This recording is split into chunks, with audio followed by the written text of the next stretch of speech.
청와대는 이도훈 본부장이 특사 자격으로 방미한 게 아니라고 밝혔지만 시기를 보나 그의 말과 행동을 보나 긴박하고 기묘해 보이는 건 분명합니다.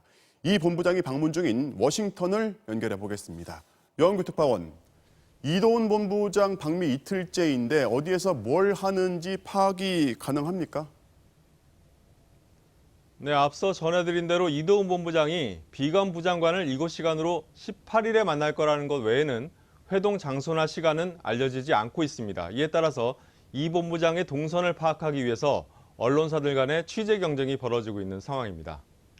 자, 그런데 전형적인 대북 강경파죠. 볼턴 전 백악관 보좌관의 회고록이 나왔는데 트럼프 대통령이 북미 정상회담을 자신의 홍보 행사 정도로 생각했다. 이런 폭로가 나왔다고요. 네, 볼턴의 회고록은 다음 주에 출간될 예정인데요. 뉴욕타임스 등 일부 언론이 먼저 입수해 보도했습니다. 특히 2년 전 싱가포르에서 열린 1차 북미 정상회담과 관련한 뒷얘기들이 나오는데요.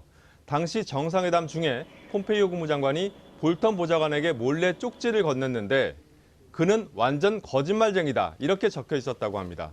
트럼프의 최측근이자 충성파로 알려진 폼페이오마저 뒤에서는 트럼프를 조롱하고 있었다는 겁니다. 폼페이오는 또 회담 한 달 뒤에는 트럼프 대통령의 대북 외교가 성공할 가능성은 제로다 이렇게 말했다고 돼 있습니다. 뿐만 아니라 트럼프 대통령은 싱가포르 회담을 단지 홍보 행사 정도로 여겼다고 폭로했습니다. 이게 사실이라면 그동안 김정은 위원장과의 관계를 과시하면서 추진했던 비핵화 협상이 결국 트럼프의 재선을 위한 홍보 도구에 불과했다는 얘기입니다. 중간에 경질된 인물이기는 하지만 볼턴의 폭로가 가뜩이나 안 좋은 이 북미 관계에 어떤 영향을 줄 수 있을까요? 네, 볼턴의 폭로가 트럼프의 정치적 입지에 치명타를 입힐 건 분명해 보입니다. 그래서 백악관은 출판을 막아달라는 소송을 제기한 상태입니다. 다만 북미 관계에 미칠 영향은 좀 더 지켜봐야 할 것 같습니다.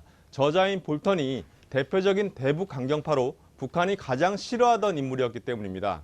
따라서 트럼프 대통령이 볼턴은 북한과의 협상을 계속 반대하다가 잘린 사람인데 그런 사람 말을 왜 믿느냐 이렇게 나올 수가 있는 거죠. 하지만 트럼프의 속마음이 적나라하게 드러난 만큼 당분간 북미 관계 진전을 기대하긴 어려울 거란 관측이 우세합니다. 더구나 남북 연락사무소 폭파 이후에 미국 내에서는 한미연합훈련 재개 등 북한에 대한 압박을 강화해야 한다 이런 주장이 잇따르고 있습니다. 게다가 오늘 여론조사를 보면 트럼프 대통령의 지지도는 작년 11월 이후 가장 낮은 30%대로 떨어졌습니다. 이런 상황에서 트럼프 대통령이 북한 문제까지 신경 쓸 여력은 없어 보입니다. 다만 북한이 더 이상 상황을 악화시키지 않기를 바라는 건 확실한 만큼 이도훈 본부장의 방미로 작은 돌파구나마 마련될 수 있을지 주목됩니다. 워싱턴에서 전해드렸습니다.